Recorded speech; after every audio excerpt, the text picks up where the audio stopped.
अब हम बात करते हैं अमेरिका के बारे में।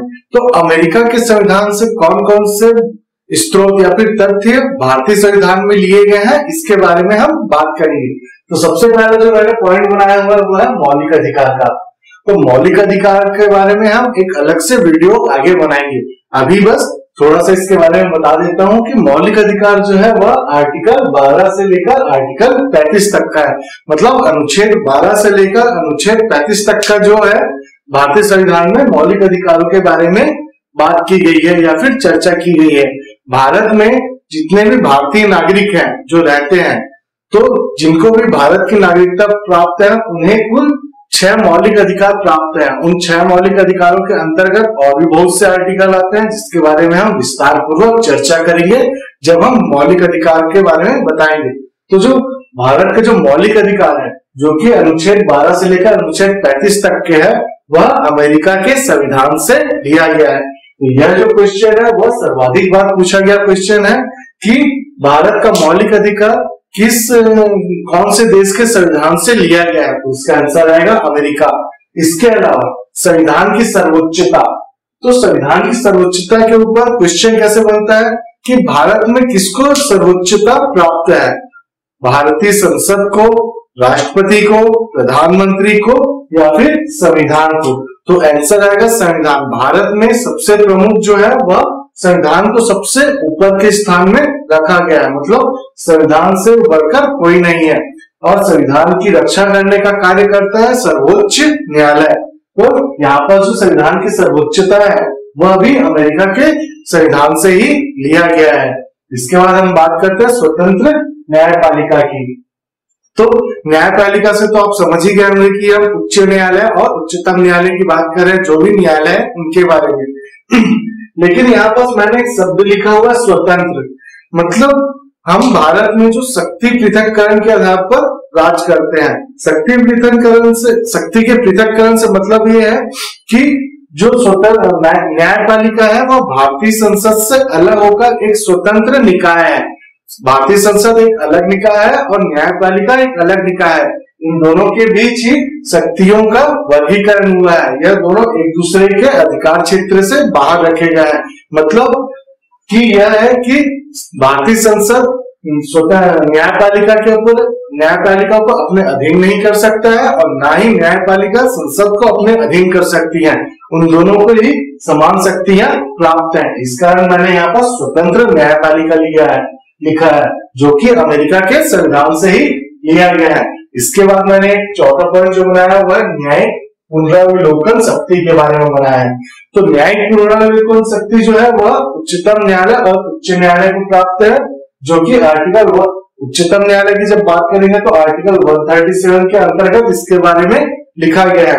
तो न्यायिक पुनरावलोकन शक्ति होती क्या है? न्यायिक जो पुनरावलोकन शक्ति होती है उसमें उच्चतम न्यायालय जो निर्णय दिया रहता है, पुराना निर्णय, उसके ऊपर वह पुनः विचार कर सकता है। यह शक्ति सुप्रीम कोर्ट को हासिल होती है। तो जो निर्णय उसने पहले दिया जा चुका है, जो निर्णय को वह दे चुका है पहले, उसके बारे में वह फिर से पुनरावलोकन कर सकती है। मतलब फिर से उसके ऊपर सुनवाई कर सकती है। इसी शक्ति को आर्टिकल 137 के अंतर्गत रखा गया है और यह भी जो है वो अमेरिका के संविधान से ही लिया गया है। इसके बाद मैंने अगला पॉइंट बनाया विधियों का समान संरक्षण। मतलब कानून जो है वह सभी व्यक्तियों को समान रूप से संरक्षण देगा। और जब हम बात करते हैं विधि के समक्ष समता के बारे में, तो कानून जो है वह सभी व्यक्तियों को एक नजर से देखता है। मतलब कानून सबके लिए बराबर है। किसी को ऐसा नहीं है कि कोई व्यक्ति अमीर हुआ तो उसे कम सजा होगी और कोई व्यक्ति गरीब है तो उसे अधिक सजा होगी, या फिर धर्म या फिर जाति के आधार पर भी। तो अमीर और गरीब के लिए एक बराबर ही सजा होगी। यदि किसी व्यक्ति ने हत्या की है, वह अमीर हो चाहे गरीब, यदि उसको उम्र कैद की सजा होनी है तो उम्र कैद की ही सजा होगी। और विधि का समान संरक्षण यह होता है कि यदि कोई व्यक्ति अपनी रक्षा के लिए कानून से गुहार लगाता है तो चाहे वो अमीर हो चाहे वो गरीब हो, उन सभी को समान संरक्षण प्राप्त होगा। इसके बाद हम बात करते हैं निर्वाचित राष्ट्रपति के पद के बारे में। तो यह जो है वह आर्टिकल 52 से लिया गया है कि जो राष्ट्रपति का जो पद होता है वो निर्वाचित होता है, वह भी अमेरिका के संविधान से लिया गया है। इसके बाद हम बात करते हैं राष्ट्रपति का महाभियोग के बारे में। तो जो राष्ट्रपति का जो महाभियोग है वह आर्टिकल 61 है, और राष्ट्रपति के महाभियोग के बारे में हम अच्छे से चर्चा करेंगे जब हम राष्ट्रपति के बारे में पढ़ेंगे, और उसका एक अलग से वीडियो भी बनाया जाएगा कि राष्ट्रपति का महाभियोग कैसे चलता है, क्योंकि इससे संबंधित बहुत सारे क्वेश्चन पूछे जाते हैं कि राष्ट्रपति के ऊपर जब महाभियोग चलाया जाता है तो कितने व्यक्ति अनुमोदक रहते हैं, और वह कौन कौन से लोकसभा में पारित किया जाएगा, सबसे पहले कहाँ प्रस्तुत किया जाएगा, लोकसभा में प्रस्तुत किया जाएगा कि राज्यसभा में प्रस्तुत किया जाएगा। इससे पहले यह भी पूछा गया है कि राष्ट्रपति को महाभियोग के बारे में कितने दिन पूर्व जानकारी दी जानी चाहिए। तो इतने सारे जो क्वेश्चन है वह राष्ट्रपति के महाभियोग से संबंधित है, और यह सारे क्वेश्चन जो है उसके बारे में हम चर्चा करेंगे जब हम राष्ट्रपति के बारे में पढ़ेंगे। तो जो राष्ट्रपति का महाभियोग है वह भी अमेरिका के संविधान से लिया गया है। इसके बाद उपराष्ट्रपति का जो पद है वह भी अमेरिका के संविधान से ही लिया गया है, और उसके बाद उपराष्ट्रपति जो होता है वह राज्यसभा का प्रधान सभापति होगा। यह जो शब्द है वह भी अमेरिका के संविधान से लिया गया है। तो अभी तक मैंने कुछ पॉइंट्स बताए, उसके बारे में बता देता हूँ। मौलिक अधिकार अमेरिका के संविधान से लिया गया है। संविधान की सर्वोच्चता भी अमेरिका के संविधान से ही है। स्वतंत्र न्यायपालिका और न्यायिक पुनरावलोकन की शक्ति भी अमेरिका के संविधान से लिया गया है, जबकि और जो न्यायिक पुनरावलोकन की जो शक्ति है उसे हम आर्टिकल 137 के अंतर्गत रखते हैं। इसके पश्चात विधियों का समान संरक्षण जो है वह भी अमेरिका के संविधान से है, जबकि विधि के समक्ष समानता जो है वह ब्रिटेन के संविधान से लिया गया है। इसके बाद जो राष्ट्रपति का पद होता है जो कि आर्टिकल 52 के अंतर्गत आता है वह भी अमेरिका के संविधान से लिया गया है। उपराष्ट्रपति का पद और जो उपराष्ट्रपति होता है वह राज्यसभा का प्रधान सभापति भी होता है। यह जो दोनों पॉइंट्स है यह भी अमेरिका के संविधान से ही लिया गया है। तो यहाँ पास मैं थोड़ा सा इसको बता देना चाहूंगा कि जो उपराष्ट्रपति होता है, जैसे लोकसभा के अध्यक्ष को चुना जाता है किसके द्वारा, लोकसभा के सदस्यों के द्वारा, लेकिन जो उपराष्ट्रपति होता है वह राज्यसभा का प्रधान अध्यक्ष होता है। मतलब कोई और व्यक्ति उसका अध्यक्ष नहीं बन सकता। जो व्यक्ति उपराष्ट्रपति होगा वही राज्यसभा का अध्यक्ष भी होगा। इसके अलावा जो सबसे अंतिम पॉइंट मैंने लिखा हुआ है वह राष्ट्रपति से ही संबंधित है कि राष्ट्रपति में संघ की कार्यपालिका शक्ति निहित होगी, जो कि आर्टिकल 53 के अंतर्गत आता है। मतलब जो कार्यपालिका जो भी कार्य करेगा वह राष्ट्रपति के अंतर्गत ही करेगा, उसके अधीन होकर करेगा। हम जरूर कहते हैं कि कार्यपालिका एक स्वतंत्र निकाय है जो कि अपने योजनाओं का निर्माण करता है, लेकिन अंतिम रूप से उसमें राष्ट्रपति के ही हस्ताक्षर की जरूरत पड़ती है। इसका हमने कहा है कि राष्ट्रपति में संघ की कार्यपालिका शक्ति निहित होगी, जो कि आर्टिकल 53 के अंतर्गत आता है। तो 10 पॉइंट्स मैंने यहाँ पे बनाया है, और यह जो पॉइंट्स है वह एग्जाम के नजरिए से इंपॉर्टेंट है और पूछे भी जा सकते हैं कि इनमें से कौन सा स्रोत अमेरिका के संविधान से लिया गया है, या फिर जैसे पूछ देगा कि विधियों का समान संरक्षण कौन से देश के संविधान से लिया गया है। तो जब विधियों का समान संरक्षण अगर क्वेश्चन में आता है तो एक ऑप्शन ब्रिटेन जरूर रहेगा, लेकिन ब्रिटेन रॉन्ग आंसर रहेगा, राइट आंसर रहेगा अमेरिका। तो अब हम बात करते हैं कुछ और देशों के बारे में। तो वहां से भारतीय संविधान में क्या क्या चीजें ली गई हैं। तो सबसे पहले हम देखते हैं पहला पॉइंट आयरलैंड से।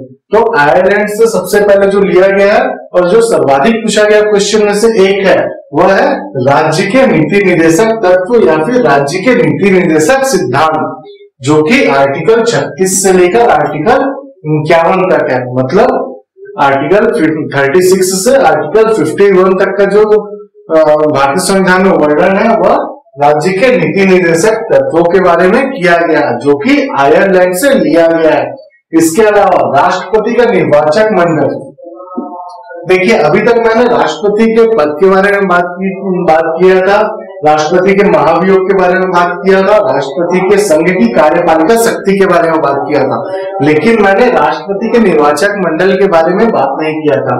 तो राष्ट्रपति का जो निर्वाचक मंडल है वह आयरलैंड से लिया गया है, जो कि आर्टिकल 54 में दर्शाया गया है। तो जो राष्ट्रपति का निर्वाचक मंडल होता है उसमें 50 अनुमोदक होते हैं और 50 प्रस्तावक होते हैं। मतलब 50 ऐसे व्यक्ति होते हैं, प्रस्तावक उन व्यक्तियों को कहा जाता है जो चाहते हैं कि यह व्यक्ति राष्ट्रपति के पद के लिए खड़ा हो, और अनुमोदक यह वह व्यक्ति होते हैं जो यह चाहते हैं कि जो व्यक्ति राष्ट्रपति पद के लिए खड़ा है उसे हम राष्ट्रपति बनाना चाहते हैं। तो इसके बारे में और भी अधिक चर्चा करेंगे जब हम राष्ट्रपति के बारे में पढ़ेंगे। जैसे कि आपने देख लिया कि राष्ट्रपति से संबंधित बहुत सारे क्वेश्चन बनते हैं। कुछ तो क्वेश्चन बनते हैं कि उनका जो पद है या फिर उनका जो कार्यकाल है, उनसे संबंधित जो महाभियोग है वह इस देश के संविधान से लिए गए हैं। तो वैसे ही तो सबसे पहले हम यह देख लेते हैं कि राज्य की नीति निर्देशक तत्व और सेकंड पॉइंट है राष्ट्रपति का निर्वाचक मंडल। यह दोनों आयरलैंड से लिया गया। इसके अलावा राष्ट्रपति द्वारा राज्यसभा के सदस्यों को मनोनीत किया जाता है। यह भी तो राष्ट्रपति द्वारा कला या फिर स्थापत्य कला हो गया, विज्ञान का क्षेत्र हो गया, तो इन क्षेत्रों से या फिर सामाजिक सुधार वाले जो क्षेत्र हो गए उनमें से ऐसे 12 व्यक्तियों को राज्यसभा में मनोनीत करने का अधिकार रहता है राष्ट्रपति को। तो यह अधिकार जो है वह राष्ट्रपति को कहां से मिला है? आयरलैंड के संविधान से मिला है, जो कि भारतीय संविधान में आयरलैंड के संविधान से लिया गया है। तो राज्यसभा द्वारा राष्ट्रपति द्वारा राज्यसभा में सदस्यों को मनोनीत करना भी आयरलैंड से के संविधान से लिया गया है। इसके बारे में हम और विस्तार से बात करेंगे। इसके बाद हम बात करते हैं ऑस्ट्रेलिया के बारे में। तो जो ऑस्ट्रेलिया है वहां से क्या क्या लिया गया? वहां से लिया गया है प्रस्तावना की शब्दावली। जो भारतीय संविधान की जो प्रस्तावना है, एक तरीके से आप कह सकते हैं सिनॉप्सिस, तो जो वो जो चीज है वह ऑस्ट्रेलिया से लिया गया है, प्रस्तावना की शब्दावली। इसके बाद समवर्ती सूची के बारे में बात करते हैं। तो जैसे कि मैंने बताया था कि केंद्र सूची होती है, राज्य सूची होती है और समवर्ती सूची होती है, जिसमें कुछ विषय संबंधित होते हैं, जिसमें जो विषय जो रहते हैं केंद्र सूची में जो विषय रहते हैं उस पर केंद्र सरकार का अधिकार होता है। राज्य सूची में जो विषय होते हैं उसमें राज्य सरकार निर्णय लेती है, और जो समवर्ती सूची होती है उसमें केंद्र सरकार और राज्य सरकार दोनों मिलकर निर्णय लेते हैं। तो जो समवर्ती सूची है वह ऑस्ट्रेलिया से लिया गया है। इसके अलावा केंद्र व राज्यों के मध्य शक्तियों का जो विभाजन होता है वह भी ऑस्ट्रेलिया के संविधान से ही लिया गया है। तो ऑस्ट्रेलिया के संविधान से 3 चीजें ली गई हैं। पहला प्रस्तावना की शब्दावली, दूसरा समवर्ती सूची और तीसरा केंद्र व राज्य के मध्य शक्तियों का विभाजन। वैसे ही आयरलैंड का मैं फिर से रिपीट कर देता हूँ। आयरलैंड से भी 3 चीजें ली गई हैं। पहला राज्य के नीति निर्देशक तत्व, दूसरा राष्ट्रपति का निर्वाचक मंडल और तीसरा राष्ट्रपति द्वारा राज्यसभा में सदस्यों को मनोनीत करना। और राष्ट्रपति जो है वो 12 सदस्यों को राज्यसभा में मनोनीत कर सकता है, जो कि स्थापत्य कला के क्षेत्र से हो सकते हैं, विज्ञान के क्षेत्र से हो सकते हैं, शिक्षक हो सकते हैं, सामाजिक सुधारक हो सकते हैं इत्यादि। इसके अलावा अब हम बात करते हैं रूस के बारे में।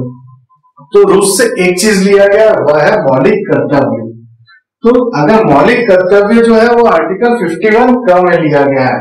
देखिए मौलिक कर्तव्य अलग चीज है और मौलिक अधिकार जो है वह अलग चीज है। मौलिक अधिकार जो है वह अमेरिका के संविधान से लिया गया है। मौलिक और उसके आगे अधिकार, अधिकार जो है वह अमेरिका के संविधान से लिया गया है। और यहाँ पर मैं बात कर रहा हूँ मौलिक और उसके बाद कर्तव्य। तो जो मौलिक कर्तव्य जो है मतलब जो भारतीय नागरिक होंगे उनके कुछ मौलिक कर्तव्य होंगे जिनका वहन उन्हें करना होगा। तो जो मौलिक कर्तव्य है वह रूस के संविधान से लिया गया है और यह जो है वह आर्टिकल 51 के अंतर्गत है। तो जो रूस के संविधान से मौलिक कर्तव्य लिया गया है वह मूल संविधान में नहीं था। मतलब मूल संविधान में जब 26 नवंबर 1949 को जो संविधान तैयार हुआ था उसमें रूस के अंदर जो मौलिक कर्तव्य है वह भारतीय संविधान में नहीं था। इसे 1976 में 42वें संविधान संशोधन के तहत जोड़ा गया था और इसकी सिफारिश की थी स्वर्ण सिंह समिति ने।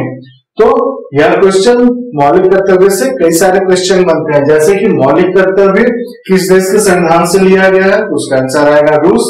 मौलिक कर्तव्य का आर्टिकल कौन सा है, तो उसका आंसर आएगा 51 का। मौलिक कर्तव्य को किस एक समिति की सिफारिश पर भारतीय संविधान में जोड़ा गया था, यह भी क्वेश्चन बनता है, तो उसका आंसर आएगा स्वर्ण सिंह समिति।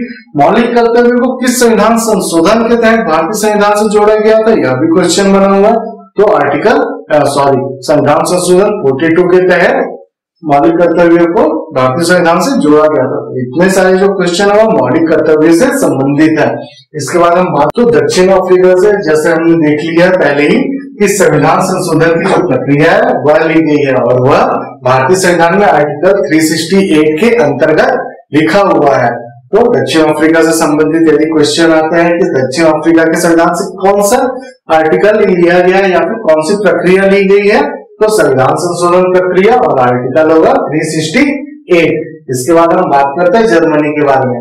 तो जर्मनी से आपातकालीन उपबंध के बारे में लिया गया और जो आपातकालीन उपबंध है उसका वर्णन भारतीय संविधान में आर्टिकल 352 से लेकर आर्टिकल 360 तक किया गया। मतलब अनुच्छेद 352 से लेकर 360 तक का जो अनुच्छेद है उसमें आपातकालीन उपबंध के बारे में बताया गया है और जो आपातकालीन उपबंध है वह जर्मनी से लिया गया है।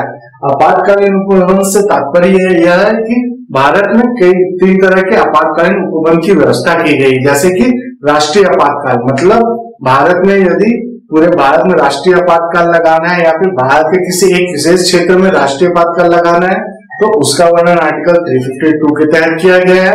उसके बाद यदि राज्यों में आपातकाल घोषित करना है तो उसका जो वर्णन है वो आर्टिकल 356 में किया गया है।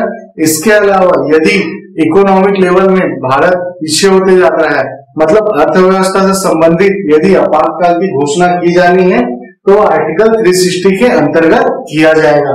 तो इन सभी के बारे में, आपातकाल के बारे में हम और अच्छे से चर्चा करेंगे आगे के वीडियोस में। इसके बाद हम देखते हैं जापान। तो जापान से एक बार क्वेश्चन पूछा गया है कि जापान से क्या लिया गया है। तो जापान के संविधान से विधि द्वारा स्थापित प्रक्रिया का वर्णन किया गया है। मतलब विधि द्वारा स्थापित जो प्रक्रिया है वह भारत ने जापान के संविधान से लिया है और इसका वर्णन जो है वह आर्टिकल 21 में किया गया है, जो कि मौलिक अधिकार के अंतर्गत आता है। तो विधि द्वारा स्थापित प्रक्रिया जिसका वर्णन आर्टिकल 21 में है उससे भारत ने जापान के संविधान से लिया है। अब हम बात करते हैं सबसे अंतिम फ्रांस के बारे में। तो फ्रांस से जो है वह गणतंत्रात्मक व्यवस्था और स्वतंत्रता, समानता एवं बंधुत्व का आदर्श लिया गया है, जो कि फ्रांस की क्रांति 1789 में जो हुई थी फ्रांस की क्रांति उससे लिया गया। और यह जो शब्द है वह भारतीय संविधान की प्रस्तावना में वर्णित है। तो फ्रांस से क्या लिया गया है, क्वेश्चन हमेशा जो पूछा गया और यह पूछा गया स्वतंत्रता, समानता एवं बंधुत्व का जो आदर्श है वह भारतीय संविधान में किस देश से लिया गया है, तो उसका आंसर आएगा फ्रांस। तो यहाँ पास हमने लगभग भारतीय संविधान के स्त्रोत जो है विदेशी स्त्रोत वह कहाँ से लिए गए हैं, इसके अलावा जो सर्वाधिक स्त्रोत भारतीय संविधान के कहाँ से लिए गए हैं, इसके बारे में पूरी चर्चा कर ली है। अब हम आगे के वीडियो में कुछ और प्रमुख संविधान के बारे में पढ़ेंगे।